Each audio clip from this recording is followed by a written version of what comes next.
So, good morning, everybody. Welcome on the Web Industry Schools today on this second day of the 2024 JEC show. It's an amazing first day, so I hope you had some very good inspiration, good talks. And yeah, I'm glad that you're here today. My name is Henning Neumann. I'm the technical manager responsible for Europe, for all the development stuff in Europe. And I'm glad to present you today the company Web Industries and our expanding possibilities and capabilities to serve the content market. I would like to start with a small quote I have read a few weeks ago in the newspaper, say that for manufacturing companies, 60 to 70% of their resources they just use for their core competencies. That means, if you think about it, that 30 to 40% of their competence, of the time, the resources, they spend for non-added value, not for their core business. And this brings us, brings me to the point what Web Industry is really keen about, to help you to put out complexity out of your manufacturing process. Your request time. So I would like to talk today a little bit about the past, the present, and the future. What Web Industry has done, what we are famous for, and what we're actually doing. What not everybody maybe is knowing about what Web Industry is doing. So it's a little bit kind of a climax. I linked it a little bit to our slogans used in the past. At the very beginning, at the young times of composites, it was very clear that we just have to listen to the needs of our customers to create easy and simple solutions to get the complexity out of their manufacturing process, and then just deliver material and deliver services to them. But with the more sophisticated composite industry, kind where we are right now, more ingenuity was really needed to go into the details. And to provide sophisticated solutions. And nowadays, especially for the show this year, we said, okay, we have mastered this. We are very good. We can provide sophisticated solutions to the market. And we said, okay, now it's time to say, hey, wherever you are, we try to serve you where you are. So as a global reach and local presence. That's the baseline of what I would like to talk to you today about. Oh, right. So let's start with a short introduction of our company. Web Industries is a 100% employee-owned company with an experience of more than 50 years in converting materials. And our main markets is the aerospace market and the industrial consumer market, including the medical. But our main market for the composites is the aerospace market, for sure. And we have 8 facilities across the world, and most of them are located in the US, where our home base is. But we also have right now 3 in Europe, 1 in Germany, and 2 in France. So what is the beauty of being a 100% employee-owned company? We are independent. So that this means regardless of who's the material manufacturer, who's the OEM, we are free. And we are free to make decisions. Do we want to serve a company? Do we want to take the challenge of developing a new process for the final customer regarding composite material or any exterior material which is needed for composite manufacturing purpose? So where Web Industries originally is coming from, what is our history about? Well, if you walk the show and you're talking about the people saying, oh, I'm from Web Industries, more or less the feedback is always, oh, you're the Slitting guys. Yes, that's what we are known for, and we have a great history with that until today. So talking a little bit, within the last decade, we have served big OEMs with more than 3.5 billion linear meter of slit tapes, especially for the big commercial, very well-known programs of the A350 and the 787, and nowadays also for the 777X, which brings us to the point that we have collected a lot of data with a variety of a lot of materials. So we have seen almost every material on our lines for slitting, and the amount of data we have is huge, so we can help everyone to develop their process and to find the right material. And furthermore, what we have done within the last decades, we have delivered more than 20 million kits of cutting and kitting material, auxiliary material to the different customers to put out complexity out of their manufacturing processes. What really, going back to the history, back in the 90s, our JEC team in the US, they developed the first slit tape with an oversized polyliner, which has been patented with slit widths from 1/8 of an inch up over a 1/4 inch to 1/2 inch of material. So, and this is until today state of the art, right? So whenever you see these foods, it's most likely has run over one of our lines. And still, especially 1/4 inch and 1/2 inch material is still state of the art for any commercial program, and even for small research programs or whatever is needed when it comes down to slitting, right? So, and then we were able, at the beginning of the 2000s, our customers with flyaway splices. So what does it mean? If there's a material coming in to us at a certain length, certain width, at the end, it's always limited in its length. So we enable with flyaway splices our customers to leave the slice to the final part. And we've proven out with all the OEM that's possible to leave them in there. And it tremendously lowers down the cost, the effort, and the changeover time for our customers, which is great and was a huge technical step forward to use slit tape in commercial programs. Going ahead to 2010 and afterwards, our JEC team developed a so-called dead width polyliner. Coming back to the very beginning, we said, okay, for some set material, we need an oversized polyliner to prevent the material from bleeding, to have a very good unwinding of the material. But we said, hey, with an oversized liner, we created a lot of ways. We are limiting our screws and weight and running lengths on the AFP machines. So why can't we save for the environment, environmental conditions, and also the cost, this oversized liner, and go to net width poly? And we've proven out it works. So even with all the risks that people saying, oh, maybe unwinding is not that easy, we have seen it works perfectly fine. And especially in those days, we're talking about sustainability and recycling and not even creating any kind of waste. This is a huge step forward already almost 15 years ago. And that was changing a little bit to the scope of using wider slit tape, and especially with the program was 777X, we went down to introduce wider pads for automated layout and manufacturing processes, which you can see here also in our booth. And at the moment, we are doing 1.5 inch for a big US OEM customer, and we are also ready to serve the European market right now. So that's a little bit the history, what we are very well known for and what we have done in the past. But the thing is that even if we have mastered slit tape very well and we are the leader on this, we don't stop in developing these processes. So what I want to tell about the present, we are working on the next generation slitting technology. So what does it mean? On the one hand, it means we expanding our capabilities throughout the US to Europe and wherever it is needed right now. So that means we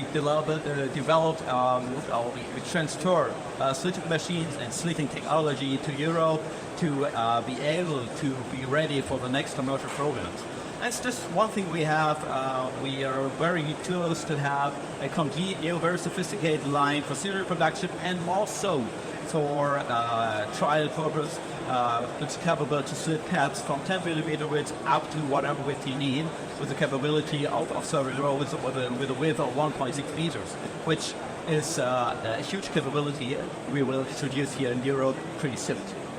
And one thing which is even more curious, that our development team started back 2 years ago developing a complete new slitting process which changes the way Slitting has done in the past tremendously.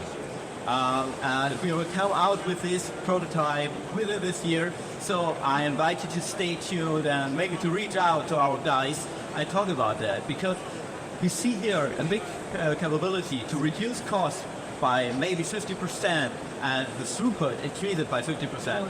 And the entire machine we're developing in-house has a very small footprint. If you know standard slitting machines, they're huge. You need a lot of space, and it's very hard to deploy it close to the customer because there's no space available. With this new technology, we have the opportunity to even go into small areas and serve right away where our customers are with our slitting material. And as I said, stay tuned for this. I'm very curious to see this machine on my own. And yes, talk to our people here on the booth. But beside all the slitting stuff, as I already mentioned, we do a lot more that people may not know a lot about. One of the things is ply formatting, cutting and kitting. It's something we are doing on a regular basis right now in the US and also in Europe. We're delivering right directly from our cutting tables, create kits, we deliver them directly to the line of our final customers. So without, again, freezing the material, without adding costs, just simply create the kits, deliver it on the line to the customer, and make part out of it. So that's something we would like to do with everyone who needs our help here. But what's the new thing, the things we are talking about? Well, if you walk the show, you can see a lot of manufacturers of machines and new cutting and kitting cells. And this is very impressive, the technology which is out there. But it's only a very, very small part of the cutting and kitting business. It starts with the cutting table, with the unwinding, and maybe with the nesting of the perforation, and then with the shelf where the cuts or the plies are laid in. But this is a small snippet of the entire process. You have to think about the incoming material. You have to think about the quality assurance of the incoming materials, the packaging, the shipping, the real cutting and kitting, and make real good kits out of it to deliver it directly to the customer. So it's more than just having a cell which can do the ply cutting and kitting. It's more thinking about a new factory for cutting and kitting. And that's what we're actually dealing about, to say, okay, how can we serve different customers within one factory, lower down costs, make it easy, make it more automated, and get rid of human work to make it very competitive on the market. That's what we're working in right now. And once we see the opportunity for bigger programs, we are very happy to deploy this technology. Another thing, so for those who have already walked our booth, is the BiasPly technology. You know, thermoplastic composites have increased interest within the last year. Again, but this time we all have the feeling they will stay. They will stay also in the aerospace industry. And one thing is, if we're talking about AFP, which is our key business, so Slitting is our key business, we do it also for thermoplastics. But if we want to enable for larger parts and easier manufacturing, we need different kind of materials. Then maybe some of them have already walked the booth and have seen this big tube with 45-degree constant material angle, which is a great effort, because imagine all the material which now coming from the material manufacturer, it's 300 millimeter or it's 600 millimeter width from unidirectional material, and it's impossible to use it without creating a lot of waste, without having a lot of pre-work to put it in, for example, continuous compression molding processes.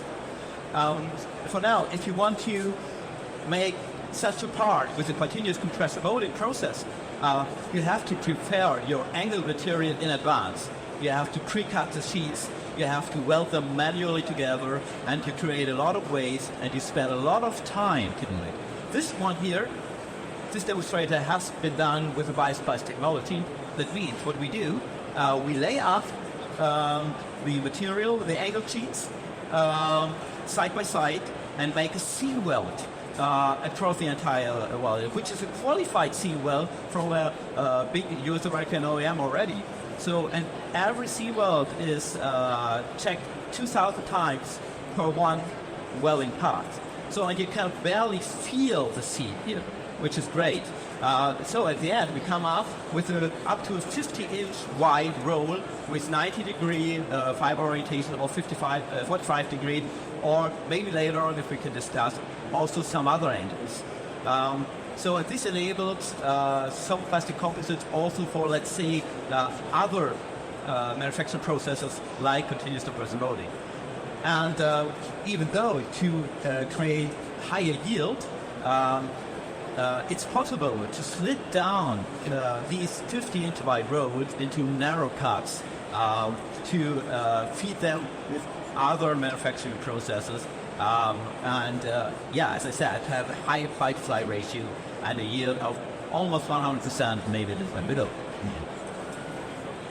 So that's a BiasPly technology, but it's not the only thing we are working on.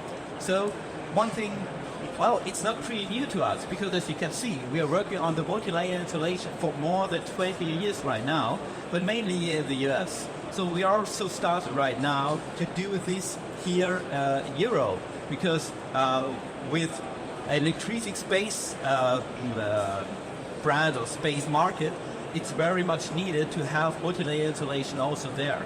So, and what we are doing right now is we are reacting to the demand of our customers. Whatever the configuration of a multi-layer insulation material needs to be, we can do it. We can make big blankets without any special features, but we can also do very sophisticated stuff with putting in inserts, have suites, have functionalization, and have clips on it with a very high quality standard in finishing.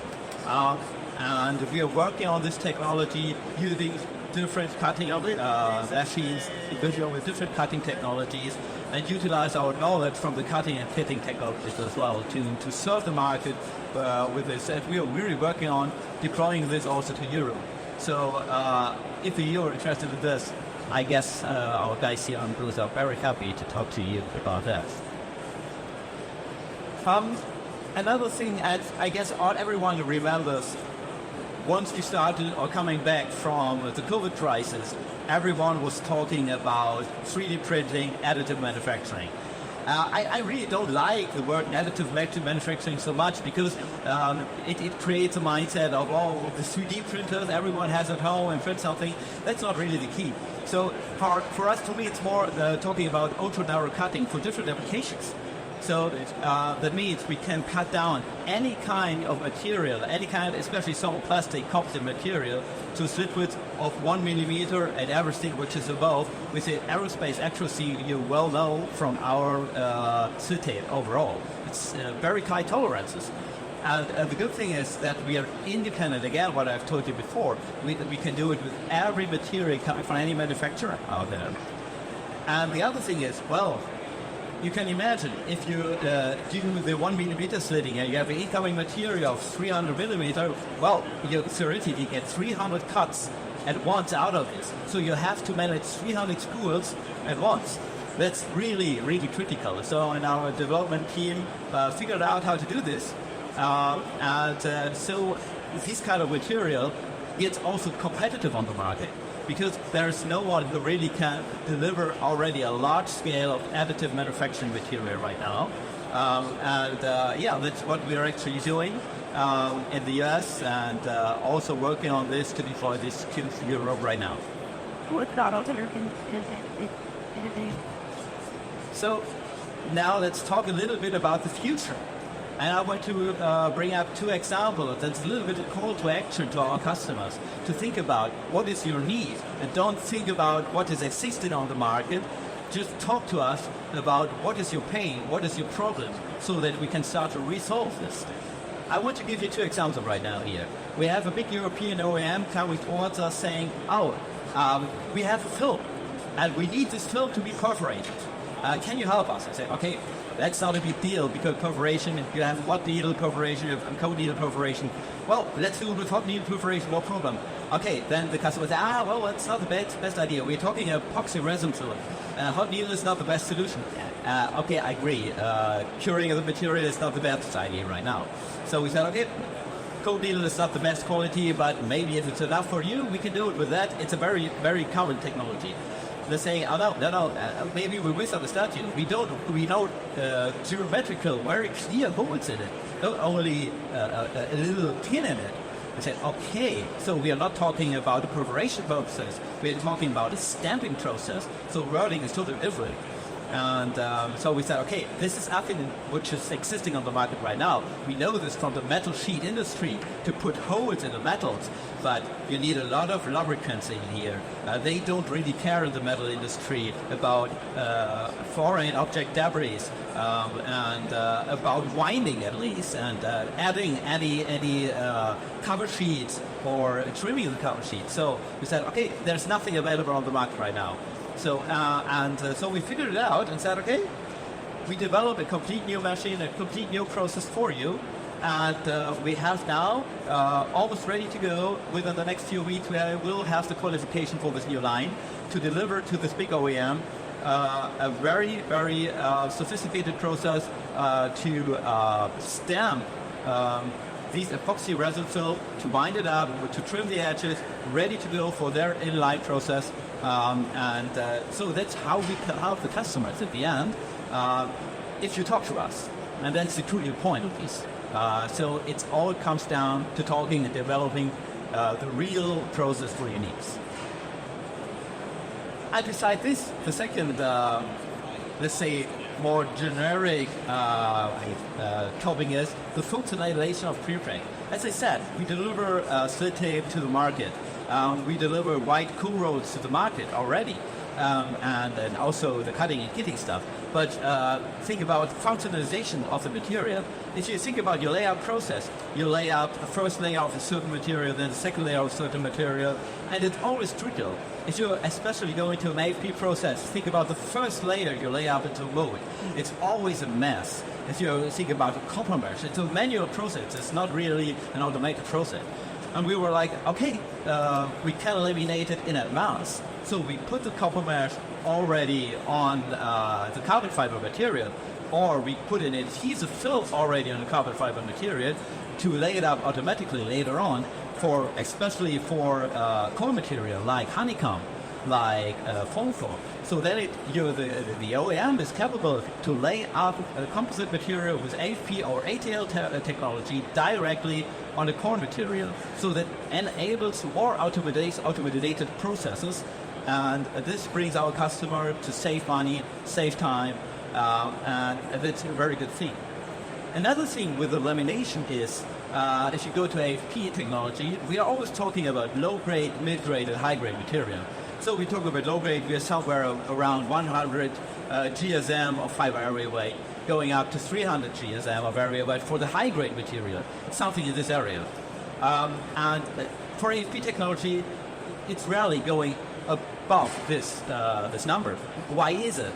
Because for AFP technology, the impregnation process of the material is trivial. So you need a very good and very homogeneous through the thickness impregnation with the resin in the material. And you need a very, very homogeneous surface tag. So, and if you go over a certain fiber area weight in your pre-pregging process, it's getting complicated to achieve these parameters. So, and what we said, okay, let the pre-pregger do what the pre-pregger can do, and let us do what we can do. So we can laminate two mid-grade or two high-grade materials to one bigger material, keeping the parameters alive, and then directly in one process slit the material to the desired width, so the manufacturer have maybe the double of the size, the double of the thickness, and it treats the layout rate tremendously. And again, it's saving costs and effort on the end of the end customer. That's what we do. So, and what else would we do? I would like to go briefly through this. Recycling is a big topic. So, and we always have residuals. We're talking about thermoplastics, thermostats, and there's also that material, leftover material coming back from the customer. So what can we do with it? So one thing everybody is looking in is chopping of material. And since we know how to deal with precision slitting and those stuff, we are also good at precise chopping as well. And we can deliver chops to the market. But moreover, we can create orientated, in the future, orientated new parent tape out of this if there's a need. So think about maybe if you have a parent tape out of chopped fibers, where they highly orientated. That would enable drafting processes. It would enable the designer to predict the real behavior of the material, the performance of the material at the end. And it might be a very interesting part if you have a kind of a UD chop material. Think about the steering problem we have with AFP technology right now. And if you have an aligned material where the single chop you can move, it might be enable the steering process as well, which we're talking about decade right now, and it's not really far in instead of production right now. So what else we're thinking about? We already talked about additive manufacturing, and what's not available at the moment on the market, commercially available, is a real 3D printing filament. We have 1 millimeter wide slit tapes. We have 2 millimeter, 3 millimeter, whatever. Or we have not endless fibers, short fiber reinforced filaments. That's available on the market. But it's not really from any material which is out of the market the possibility to create a real filament in the aerospace quality. And that's something we want to work on, to reform the 1 millimeter, 2 millimeter, 3 millimeter slit tape coming from the edges of the material or coming from the virtual material as well to a real filament which can be used for additive manufacturing in 3D printing later on. And I guess there is interest on the market to go ahead with this as well. And last but not least, I want to spend a few seconds on splicing technology for thermoplastic materials. Think about when we made the transition from the metallic parts to the first thermoset composite parts in the aerospace industry, everybody was talking about black metal engineering. And now we're doing something similar in the transfer from the thermosets to some plastics. It's two total different material types, but we've tried to treat them like they are the same. So if you're talking about splicing, talking about huge overlaps, for already finally consolidated material, we double the thickness, and it's really a problem to get them to fly away splices in the final part. And how can we qualify those stuff? So we have to rethink the manufacture or the design of a splice as well. That's what we're working on. And furthermore, if we are in the aerospace industry, we are talking about melting temperatures for PEEK, PAG, and LMP to have a good joint for several hundred degrees C. And this takes a long time if you use standard welding processes. So we don't only have to think about the design of new splices, but also about the technology of splices. So, and we want to benchmark the market with how can we splice without copying what we just know from the some sets and going really into the capabilities of some plastic materials and using the technology which is available on the market and develop them further, like ultrasonic splicing, like creating complete new designs of splice joint, butt joint, or how we have to prepare the joint areas to have a small overlap and we have a good resistance about splice breakage anyway. So this is what we are actually working on. And it all comes down to enable our customers to ease the process, to pull out complexity out of the manufacturing process. Let us do what we can do and let you do, and let you be focused on your core competences. But this comes down to the code I was talking about at the very beginning. And then we can reduce your cost, we can reduce your effort, we can reduce your risk within your manufacturing process. And it all comes down to, let's talk about that. And this is what I want to tell you with my final slide.